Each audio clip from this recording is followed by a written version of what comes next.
Good day, and welcome back for part 2 of the presentation on data integrity, now covering the Alcoa Plus and the FAIR principles.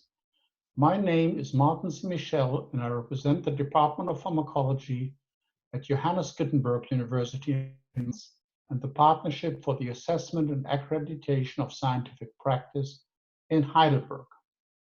If you have not yet done so, please watch part 1 of this video for the general Alcoa recommendations.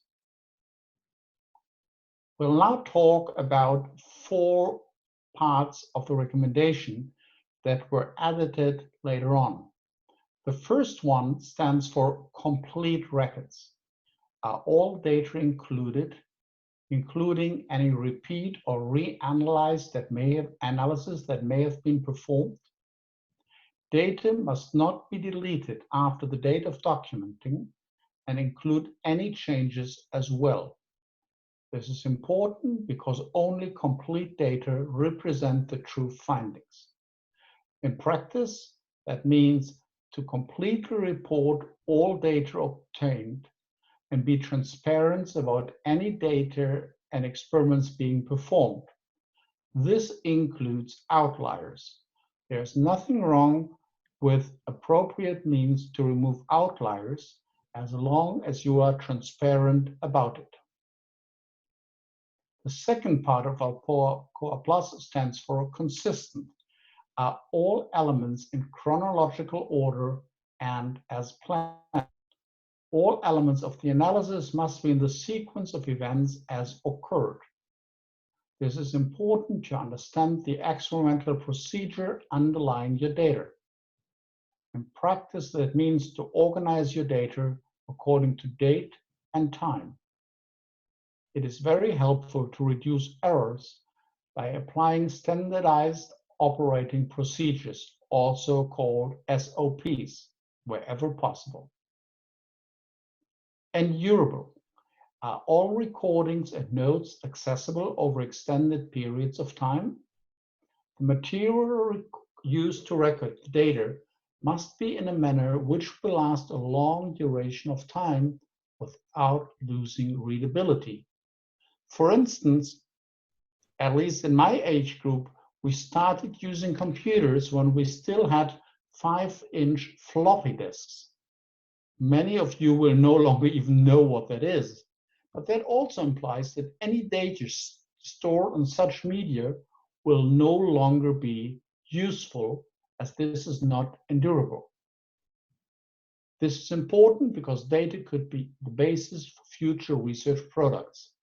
They could also become part of an audit in case your discovery becomes important for the development of a new medicine, and upon asking authorities to approve this medicine, they may wish to go back to the original findings and audit them. In practice, it means to have an appropriate data format and use a medium lasting for the desired time period. The next one is available. Can the data be accessed for review over the lifetime of the record? Data must be accessible whenever needed over the life of the data. This is important to share the experiments with colleagues, also to enable the possibility to reanalyze the data or repeat the experiments. In practice, it means to securely save experiments on long-term storage. Data should stay in the institution where they were generated. Data generated by temporary researchers should only accompany them as a copy and ensure readability of the file format.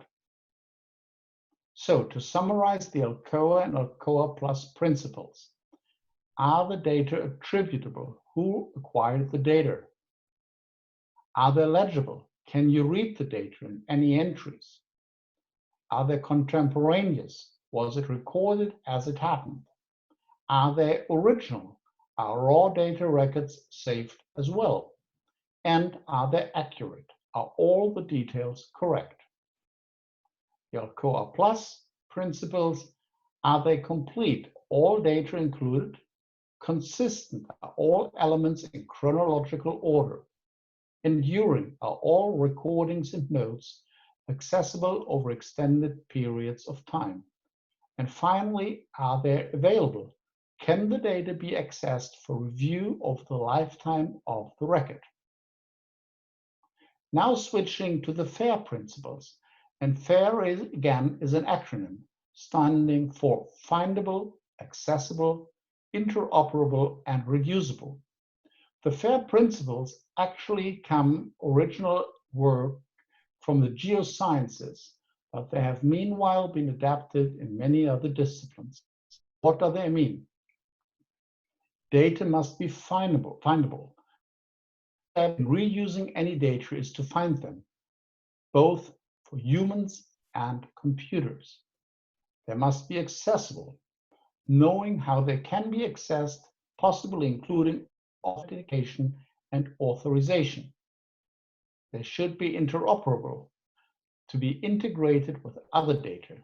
The data need to interoperate with applications or workflows for analysis, storage, and processing. And finally, they should be reusable. Metadata and data should be well described so that they can be replicated and/or combined in different settings. To avoid a misunderstanding what FAIR is and is not, it's not a standard. It's not something semantic. And of course, it's not open or free. So FAIR as an acronym has a very different meaning than FAIR as in plain English. For example, data are often open access, but that may not necessarily mean they fulfill the criteria of the FAIR principles. Some data can never be open. For example, individualized patient data that can be traced back to the original patient. Nonetheless, they can be perfectly fair.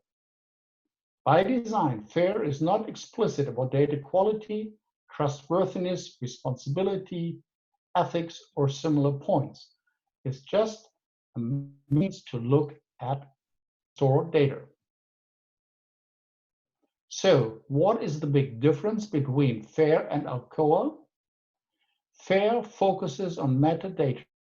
It originates from the FAIR data principles drafted at the Lawrence Center workshop in Leiden in the Netherlands in 2015. And they have been summarized upon launch in a Nature article. In contrast, ALCOA focuses on data integrity. The origin are FDA, WHO guidance, Section 9 of Good Documentation Practice. And with that, thank you for your attention. If you have not done so yet, please also watch part 1 of this video for general ALCOA recommendations.